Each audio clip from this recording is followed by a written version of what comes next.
Mesdames et messieurs les travailleurs, mesdames et messieurs les employeurs, chers compatriotes, à la veille du 1er mai, jour symbolique dédié à l'honneur des travailleurs et du travail, je voudrais au nom de son Excellence Félix-Antoine Tshisekedi Tshilombo, président de la République et chef de l'État, et de Madame Judith Suminwa Tuluka, Premier ministre et chef du gouvernement, honorer avec fierté et considération l'engagement, le dévouement et la résilience de l'ensemble des travailleurs et des employeurs de la République démocratique du Congo, notre patrimoine commun. En ces premiers instants de mon allocution, qu'il me soit permis de saluer la mémoire de nos dignes camarades travailleurs et travailleuses qui ne sont plus de ce monde et dont nous gardons le meilleur souvenir. C'est pour moi l'occasion de réitérer mes remerciements à son Excellence, Monsieur le Président de la République, qui place l'amélioration des conditions de vie des Congolaises et des Congolais au cœur de son action en faisant de la création d'emplois le premier des 6 piliers du programme de son second quinquennat, que son Excellence, Madame la Première ministre et chef du gouvernement s'emploie sans relâche à matérialiser.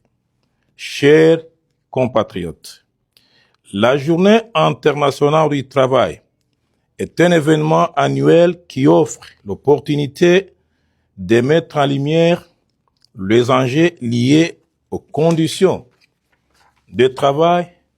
aux droits des travailleurs et aux évolutions du monde professionnel. Observée dans de nombreux pays, elle permet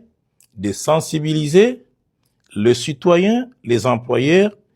et les gouvernants aux défis du marché du travail, tels que la précarité,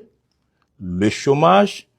l'égalité des chances et la protection sociale. Cette journée est aussi un moment indiqué pour reconnaître et honorer l'engagement, le travail acharné et la contribution de la classe ouvrière à la croissance de la nation. À cette occasion, la masse laborieuse congolaise rend hommage mérité à tous ceux qui ont payé de leur vie la quête d'un monde du travail affranchi de toute servitude et de toute exploitation de l'homme par l'homme pour le progrès de l'humanité et la bonne gouvernance du monde du travail. C'est dans ce contexte que il va être procédé au cours de la célébration de demain à la décoration par des médailles de mérite civique des travailleurs qui ont rendu des bons et loyaux services à la nation et dont l'apport et la résilience durant ces 30 dernières années